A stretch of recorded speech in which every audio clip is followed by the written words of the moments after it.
guys, Piston Slap here. Today we're going to do a how-to video brought to you by Maxima Racing oils. It is going to be about Coolanol and your cooling system, changing it and stuff like that. Now, I had talked about it earlier in a moto vlog about why we need to change our cooling systems, but we'll just go back over, just highlight it. The coolant additive packages break down inside your cooling system and stuff like that, so you want to change that out every year or every other year, depending on, if you're tracking your bike, then you're probably going to do that once a season, whereas us out on the roads, maybe every 2 years or so, like that. So what I got here is Maxima Racing Oils Coolanol is what I'm going to be using today. Thank you, Maxima Racing Oils, for that. These are test strips for your cooling system, and I will get into that on why you may want to use these. For my system, they're going to check normal, but we'll go from there. Alright guys, so we'll get into taking the bike apart and doing that. Alright guys, so the bolt we need to get to is right here on my water pump, or some of you guys call that an impeller cover. So I don't want to pull the whole fairing off, I just want to pull it back. There's no sense in taking all the stuff apart for no reason. So right here we got a bolt that decided it didn't want to be part of the group anymore and bailed on me. And actually that's like the third or fourth bolt I have put into this bike. For some reason there must be some kind of harmonic or vibration in this area, with the chain and everything, that it causes this bolt to rattle loose.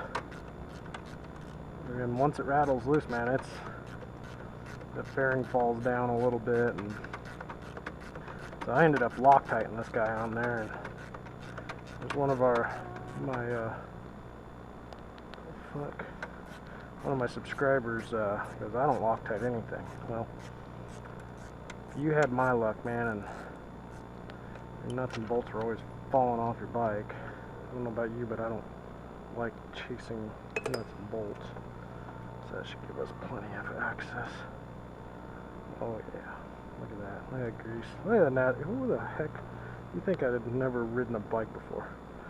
Alright, so the bike's a bit warm, but let's go ahead and get down to it and pull this stuff off.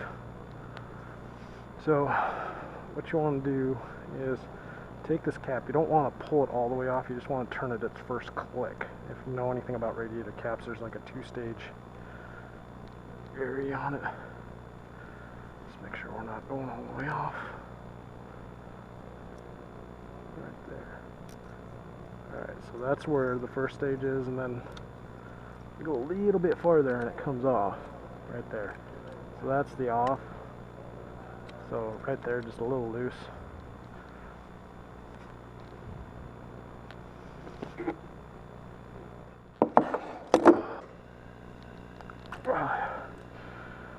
That bolt right there, guys, holds the whole thing together.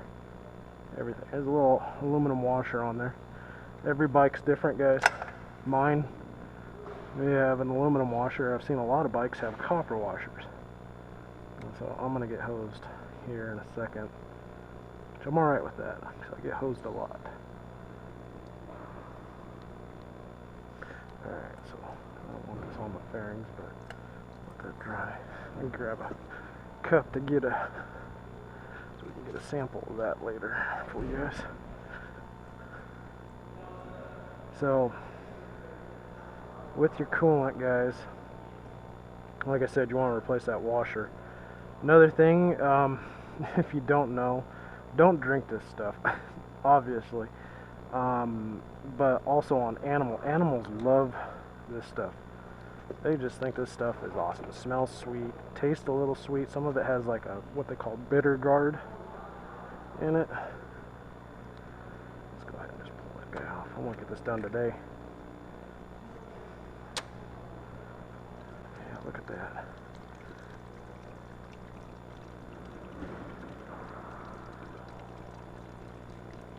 Makes you gotta urinate. Oh, sorry. We had talked in a moto vlog. 2 years, 24,000 miles on these hoses. Just want to feel them. they feel brittle, soft, spongy, any of that stuff, you know, replace them. Or if you're at that time and you don't know, best off just replace them. Keep the old ones as a spare, you know, something like that. So we'll let that finish up draining, and then we'll get on to filling it. Alright guys, had to make a trip down to Wally Mart, pick up some distilled water. The reason I got distilled water is I need to flush some of this residue that's left in there, plus my tank is actually, the lower radiator hose has about an inch.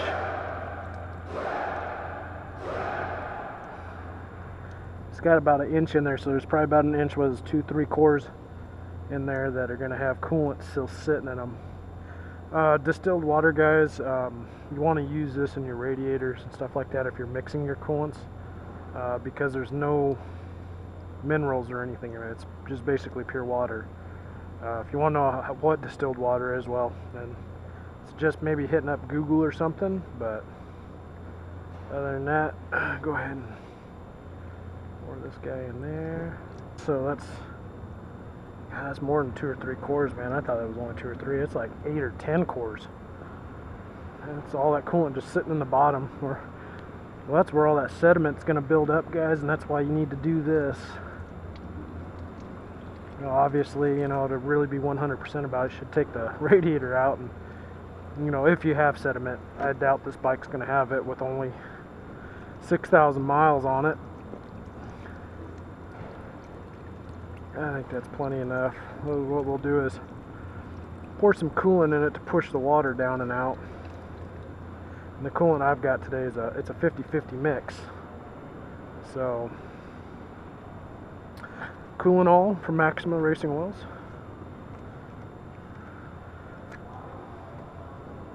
And it's already mixed, ready to roll, which I've probably already said that. Oh yeah. No, you don't drink this stuff.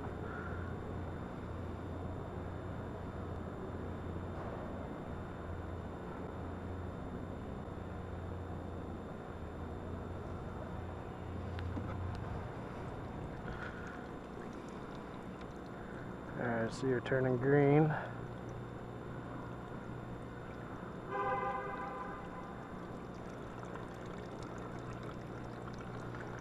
And that's pretty much all the coolant now, so go ahead and put this bolt in. And this has got the aluminum washer.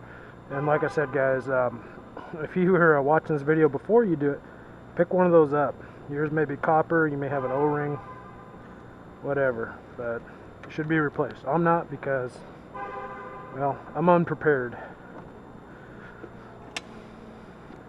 And the torque spec on that guy is tight. I'll look it up, post it in the video. So, and that's that. We'll go ahead and hook all this stuff back up.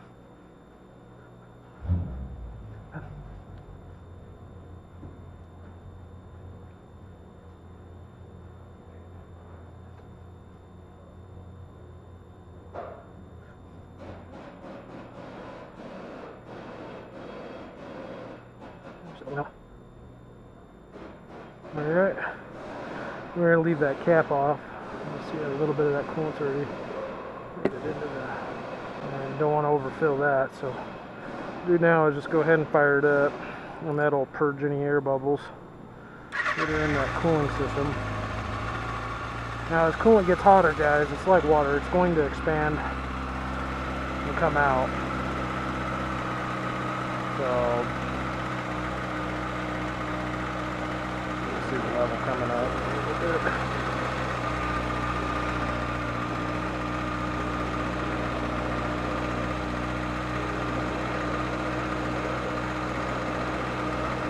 Go ahead and put the cap on that guy. You just want to let that bike thoroughly warm up so it opens the thermostat. Any air bubbles will make it up to the top here.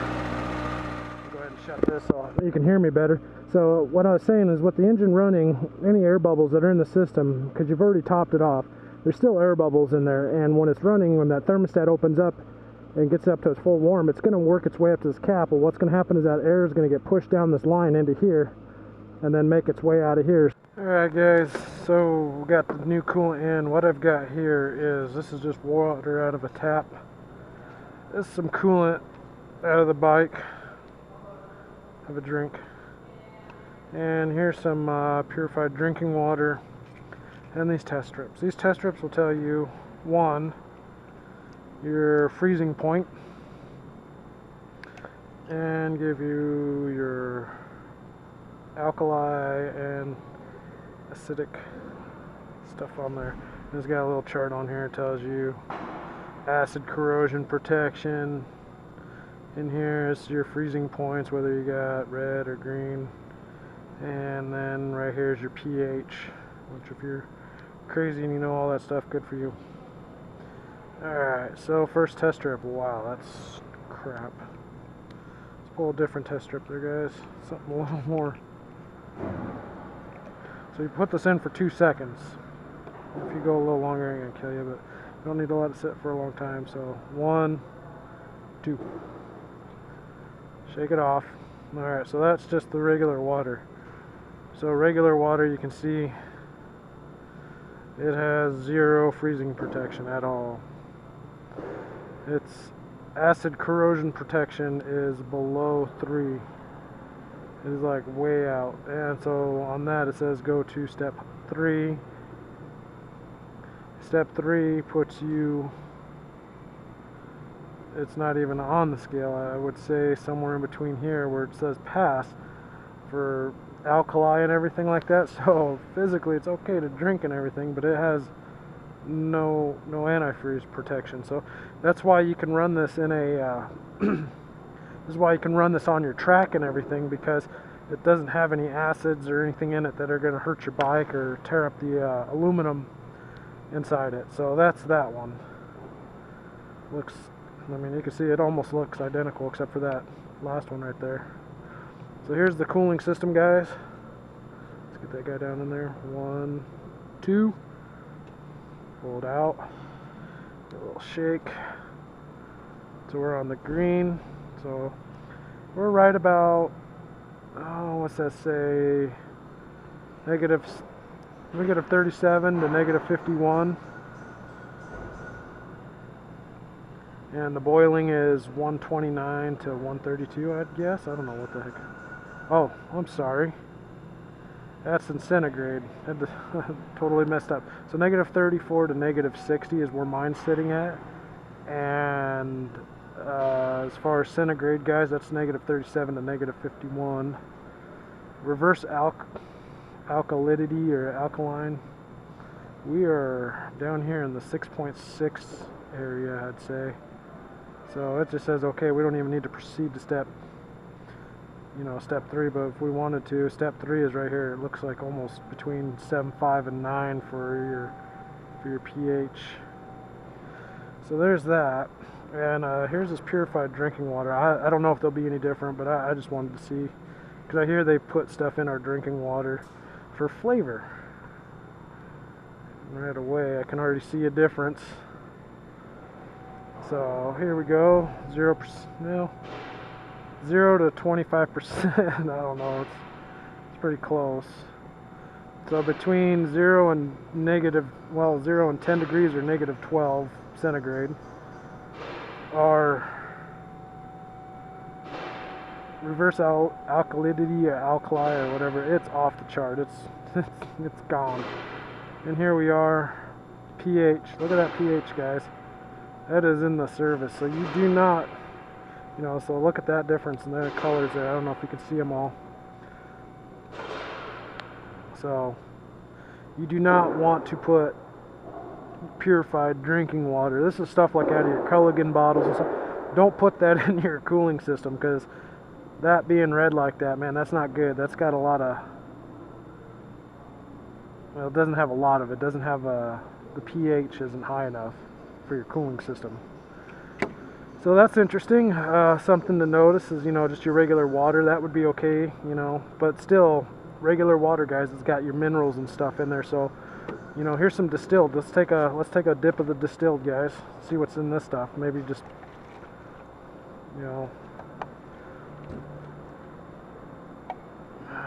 drink pad.